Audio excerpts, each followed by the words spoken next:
Alors, peut-être avant de rentrer dans le détail précis de chacune de ces mesures, ce que je vous propose, c'est de prendre un peu de hauteur et notamment de se fier à cette note des économistes atterrés auquel vous avez participé, Henri Sterdignac, et qui vient d'être publiée sur le site du collectif, qui est un décryptage du programme d'Emmanuel Macron, et c'est un décryptage sans concession.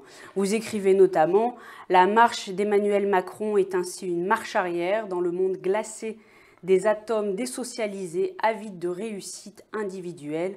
En poursuivant leurs intérêts égoïstes, ces individus égoïstes sont seuls responsables de leur succès et de leurs échecs, et nombreux sont ceux qui, pauvres, qui ouvriers, qui malades, qui jeunes, qui devront rester au bord du chemin. » Qu'est-ce qui vous a conduit à cette conclusion? Le programme d'Emmanuel Macron, contrairement à ce qu'il dit, n'est pas un programme de rupture. C'est un programme qui s'inscrit dans une tradition, si on peut dire, ou dans un renoncement. C'est l'idée que, grosso modo, il faut abandonner le modèle social européen, le modèle social français, pour se caler sur le modèle anglo-saxon, le modèle néolibéral. Donc d'un côté, il faut réduire les dépenses publiques et sociales, et de l'autre, il faut proclamer, défendre la liberté d'entreprendre, réduire donc toutes les protections dont bénéficient les salariés, réduire les impôts qui pèsent sur les entreprises. Donc d'un côté, on reprend en grande partie le programme exigé, si on peut dire, par le MEDEF, et puis de l'autre, naturellement, on s'attaque aux protections que les salariés ont réussi petit à petit à se construire. Dans son fonctionnement, on est sur un système qui certes a des défauts, mais qui a quand même des vertus. Et notamment à l'heure actuelle, on est sur une allocation d'assurance versée aux demandeurs d'emploi qui est d'environ 1100 € par mois en moyenne. Et si on compare avec un système qui pourrait être proche de celui qu'a en tête Emmanuel Macron, donc si on prend le cas de la Grande-Bretagne, où là on est sur un système assistentiel géré par l'État avec le même niveau d'indemnité pour tout le monde, on est sur une allocation chômage qui ne dépasse pas 350 € par mois. Donc en effet, le risque, et c'est ce qu'on voit bien, c'est qu'en général, quand il y a une tendance à l'étatisation de la protection sociale, on a souvent une protection sociale qui se fait au rabais, avec un renforcement des contraintes budgétaires qui conduit du coup à proposer plutôt un socle minimum et à sortir de la logique de solidarité et de solidarité professionnelle qui fait qu'il y a un lien entre le salaire antérieurement perçu et l'allocation chômage. Un des charmes de la proposition de Macron, si on peut dire, c'est la question du financement. Actuellement, l'UNEDIC est financé par 4 points de cotisation patronale, 2,4 points de cotisation salariale, et naturellement, ça donne le droit aux salariés d'intervenir puisqu'ils payent. La proposition de Macron, ça consiste à dire on supprime les cotisations salariales et en contrepartie, ça sera de la CSG. Donc si c'est de la CSG, ça permet de vider les syndicats de la négociation.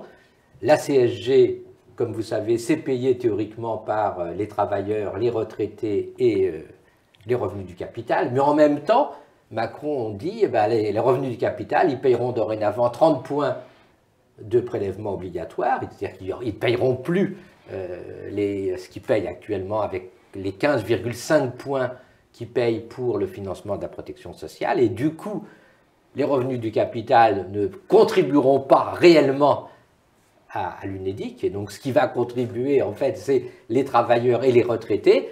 Donc, ça sera toujours les travailleurs et les retraités. Mais comme ça passera par la CSG, ils n'auront plus leur mot à dire. Et donc, c'est un tour de passe-passe qui permet surtout d'exclure les salariés de la négociation sur l'assurance chômage. C'est une assurance sociale. L'assurance sociale, c'est-à-dire que vous avez des droits parce que vous avez cotisé. Et donc, si vous avez un salaire de 3 000 €, vous cotisez sur 3 000 € et vous avez un taux de remplacement qui est calculé à partir des 3 000 €. Si demain, ça passe par la CSG, il n'y a aucune raison, vous n'avez plus de droits sociaux et donc à ce moment-là, vous pouvez avoir 300, 500 € sans lien avec votre salaire de base. Il viendra après avoir évoqué la question des retraites, autre grand pilier que Emmanuel Macron veut entièrement bouleverser. Il veut créer un vrai système universel de retraite où 1 euro versé pour cotisation ouvrirait droit aux mêmes droits, quel que soit le secteur, la catégorie, le statut. Les règles donc pour tous les mêmes régimes, donc fini les régimes spéciaux. Il y a une figure du libéralisme français, l'ancien ministre Alain Madelin, qui vient de s'extasier sur son projet en disant la réforme des retraites de Macron, elle est excellente. Est-ce que vous vous étranglez, Henri Sterdyniak? Avec ce système, pour avoir une retraite satisfaisante, eh ben, on dira aux gens il faut travailler plus longtemps. Et donc quand on fait les calculs, on s'aperçoit que généralement, ça ne permet pas d'avoir une retraite satisfaisante à 62 ans. Et pour avoir une retraite satisfaisante, il faudra aller jusqu'à 65, 67 ans. Or, d'une part, les gens ne sont pas dans la même situation par rapport à l'emploi à 62 ans, suivant qu'ils ont eu une carrière de travailleur manuel, ou selon qu'ils ont eu une carrière de cadre. Donc c'est un système qui, bien sûr, favorise les cadres, puisqu'ils pourront plus facilement prolonger leur activité. Alors, M. Macron prétend qu'on va tenir compte effectivement de la CSP, mais dans tous les pays où ça a été envisagé, ça ne s'est pas fait. C'est le projet de la technocratie, parce que la grande idée de la technocratie, c'est de réussir à éviter la hausse des dépenses de retraite. Nous sommes un pays où les gens vivent de plus en plus longtemps. Le grand problème, c'est comment faire baisser les retraites. Et donc, comme on n'ose pas dire directement aux gens, on baisse les taux de remplacement, on trouve ce système qui permet de petit à petit de faire baisser le niveau des retraites. Et personne ne voit le montant de la catastrophe, quoi. Et donc, c'est en fait une manière de faire baisser le niveau des retraites, et puis c'est une manière d'individualiser le problème, puisque si vous avez une retraite insuffisante, on dira c'est de votre faute, vous n'aviez qu'à travailler jusqu'à 65 ans, vous avez travaillé jusqu'à 67 ans.